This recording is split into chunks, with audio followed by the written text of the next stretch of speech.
Olá pessoal, hoje eu trouxe para vocês o exercício de dimensionamento de rede. Eu selecionei aqui o terceiro exercício, que tem uma rede pequena, e eu trouxe uma tabela para a gente fazer juntos o primeiro trecho dessa rede. A primeira coisa que a gente tem que fazer é nomear os trechos dessa rede. A gente começa nomeando do trecho mais distante, então esse aqui é o trecho 1, trecho 2, trecho 3, 4, 5 e 6. Então, essa nossa rede tem 6 trechos. No começo do projeto, a população é essa. No final de projeto, esse é o nosso consumo per capita, coeficiente de retorno, taxa de infiltração. E para a gente saber a extensão da rede, a gente tem que somar esses comprimentos dos trechos aqui. Então, vou começar a colocar alguns dados nessa nossa planilha aqui. Então, a gente tem 6 trechos.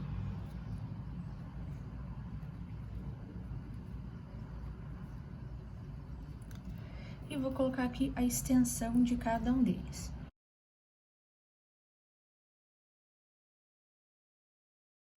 Essas aqui são as extensões dos nossos trechos. Se a gente somar a extensão dos trechos, a gente tem aqui a extensão total da nossa rede, que eu vou pôr aqui no campo de cima. Então, 1.395 metros.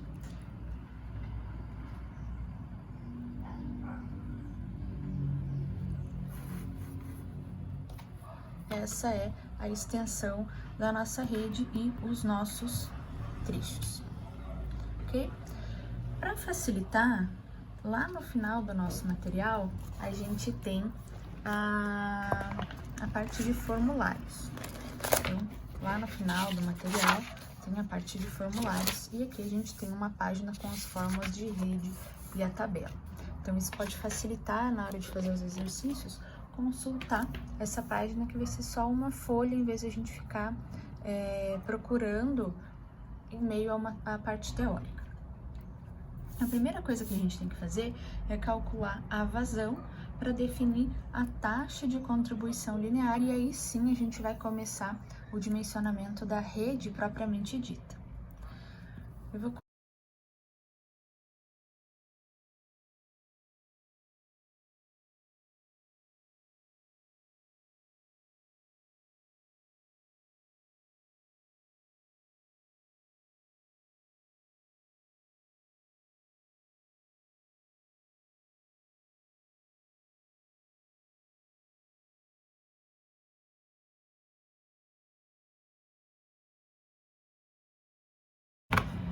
Feitos os cálculos das vazões, a gente consegue calcular as taxas de contribuição. Então, tá aqui os nossos cálculos preliminares prontos. Agora, a gente vai começar a rede propriamente dita. Uma coisa que a gente já pode fazer é o seguinte: identificar as pontas secas da nossa rede. Então, tá aqui o traçado. A gente tem ponta seca no trecho 1, no trecho 3 e no trecho 5. Então, a gente sabe que essas vazões de montante aqui são 0. E elas são 0 tanto no início quanto no final de projeto. A vazão do trecho é a extensão do trecho vezes a taxa de contribuição linear. Então, a vazão de jusante, gente, vai ser sempre a soma, vou anotar aqui, da vazão de montante com a vazão do trecho. Sempre. Sim? Então, eu vou sempre somar esses dois para ter minha vazão de jusante.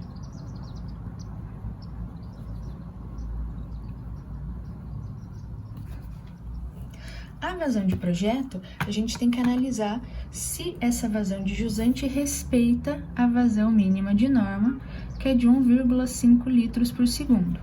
Então, eu vou olhar para essa vazão e ver se ela atende esse mínimo. Como essa vazão é menor que 1,5 litros por segundo, a gente vai adotar aqui a vazão mínima. no final de projeto ela também é menor. Então, eu vou adotar novamente a vazão mínima.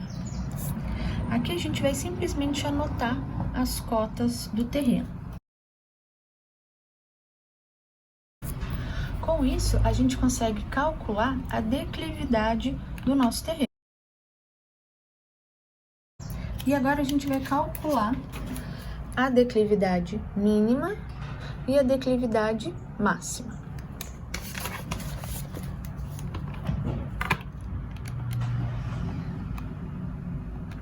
Essa vazão aqui, gente, é a vazão de início do projeto do meu trecho.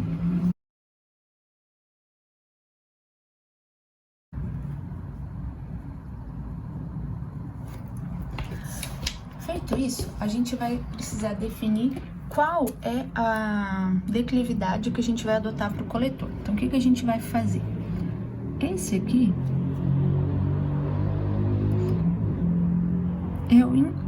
é o intervalo possível da declividade. Aí a gente vai ter que verificar se essa declividade do terreno está nesse intervalo. Se essa declividade do terreno estiver dentro do intervalo, a gente pode adotar a declividade do terreno como a declividade do coletor. Se essa declividade for menor, a gente vai adotar a declividade mínima, e se ela for maior, a gente vai adotar a declividade máxima. Como esse valor está no intervalo, a gente vai adotar a declividade do terreno como a declividade do coletor, que é a nossa melhor situação. A rede fica paralela ao terreno. Para a gente calcular o diâmetro, a gente vai usar aqui a fórmula do diâmetro. A gente só tem que lembrar que agora a vazão tem que entrar em metro cúbico por segundo. Então, a gente achou aqui 50 milímetros de diâmetro. O nosso menor diâmetro para a tubulação de esgoto é de 100. Então, a gente vai adotar o diâmetro mínimo de 100 milímetros. Aqui, gente, quando a gente tem cota e profundidade, essas duas colunas da nossa planilha, não necessariamente a gente faz nessa ordem. A gente tem que ver que tipo de dado a gente tem. Como esse é o primeiro trecho, a gente vai adotar como profundidade o recobrimento mínimo. O recobrimento mínimo é de 90 centímetros. E a profundidade vai ser o recobrimento mínimo mais o diâmetro. Então, 90 centímetros do recobrimento mínimo mais 10 centímetros do diâmetro, a gente vai ter uma profundidade de 1 metro.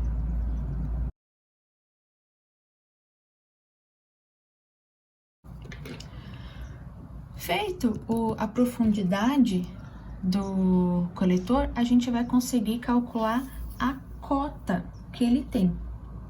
Porque a cota do coletor, a gente pode calcular em função da profundidade.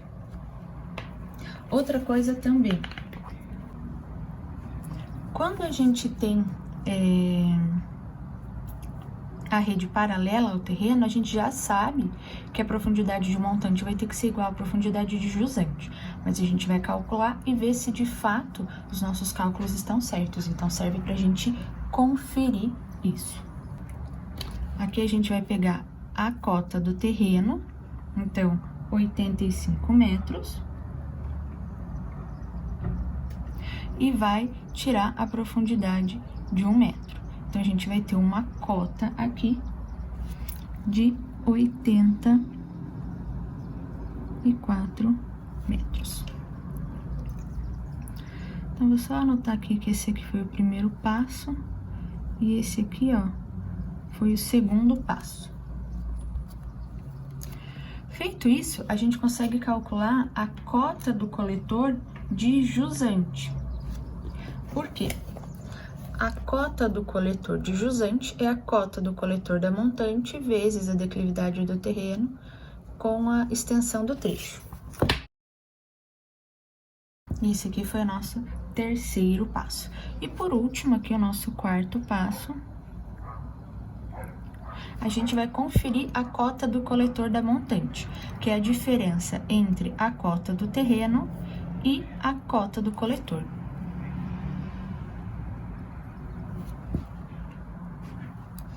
Aqui, a gente vai anotar a relação da vazão sobre a raiz da declividade para fazer a consulta à tabela. Feito isso, a gente vai consultar a nossa tabela. Então, tá aqui a tabela com as duas últimas colunas aqui destacadas de vermelho, porque tem 80% e 85% de lâmina líquida, que a gente disse que essas duas colunas aqui, ó, quando a gente cai no dimensionamento nessas duas colunas, a gente precisa rever o dimensionamento, mas tá aqui. A nossa rede tem um diâmetro de 100 milímetros, então tá aqui a linha do diâmetro de 100 milímetros. Nessa linha, eu vou procurar o valor mais próximo dessa relação vazão sobre raiz da declividade, que aqui é 0,072. Eu tenho 0,071 e 0,085. A gente pode interpolar ou adotar o maior. Ah, mas está mais próximo de 0,071.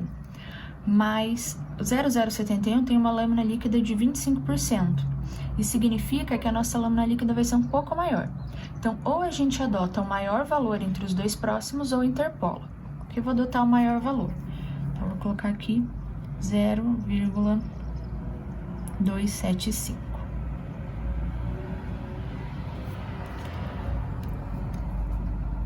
Vamos descer até a coluna do raio hidráulico, então a mesma lâmina líquida até a linha do raio hidráulico, e vamos adotar aqui a relação raio hidráulico sobre diâmetro.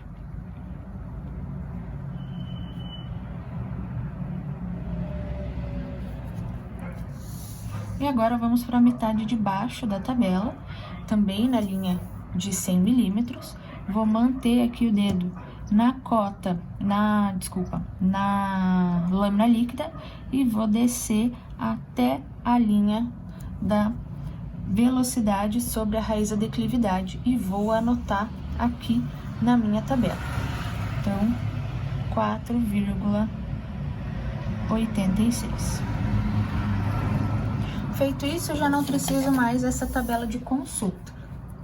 E vou colocar aqui a velocidade. Aqui a gente tem velocidade sobre raiz da declividade. Para ficar apenas a velocidade, a gente vai pegar esse valor da relação velocidade sobre raiz da declividade e vai multiplicar pela raiz da declividade.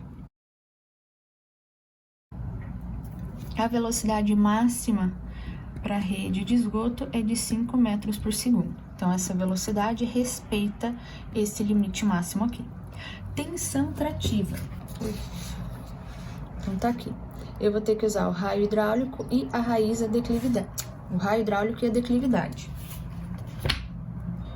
Então, aqui a gente tem a relação raio hidráulico sobre o diâmetro. Então, a gente vai multiplicar pelo diâmetro. Lembrem que aqui o diâmetro tem que entrar em metro. E a velocidade, que a gente vai pegar aqui. Velocidade vai ser 6 vezes raio hidráulico sobre... E aqui, essa é a nossa velocidade crítica pro trecho 1. E aqui a gente vai comparar. Essa velocidade crítica é maior ou menor que a velocidade do esgoto no trecho? Então, ela é maior. Então, aqui tá ok. Respeita esta condição. A velocidade do escoamento do esgoto é menor do que a maior velocidade possível para esse trecho. Se a gente quiser fazer aqui o começo do trecho 2, o que a gente tem na montante do trecho 2 é a jusante do trecho 1. Então, vou anotar aqui.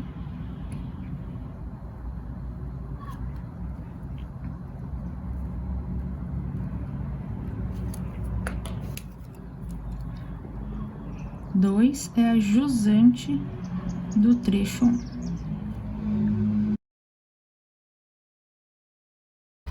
Então, essas são as nossas vazões para o trecho 2. E agora eu vou anotar aqui as cotas do terreno. Feito isso, eu vou analisar. Essa cota do terreno está no intervalo possível de declividade do terreno, do coletor? Está. Então, eu vou adotar a declividade do terreno como a declividade do coletor. E vou calcular o diâmetro para o nosso trecho 2. Feito isso, agora a gente vai ter que analisar entre cota e profundidade do coletor o que a gente já tem de informação. Se a gente olhar lá para o nosso desenho, a gente vai ver que a montante do trecho 1, a montante do trecho 2 é a jusante do trecho 1, que eles se encontram aqui. Então, a profundidade do coletor na jusante do trecho 1 vai ser igual à profundidade do coletor na montante do trecho 1. A mesma coisa para cota do coletor. Na montante do trecho 2, a gente vai ter ali a jusante do trecho 1. Com isso, a gente vai poder calcular a cota do coletor de jusante e a profundidade do coletor na jusante. Cota do coletor na jusante, que é calculada em função da cota do coletor da montante, e a profundidade do coletor na jusante, que vai depender da cota do terreno e do coletor. Ok? Então, essa aqui é a parte mais chatinha, que a gente tem que ficar vendo que tipo de informação que a gente tem pra gente ver por onde a gente começa. E a partir daqui, eu acredito que vocês consigam concluir a planilha de dimensionamento da rede.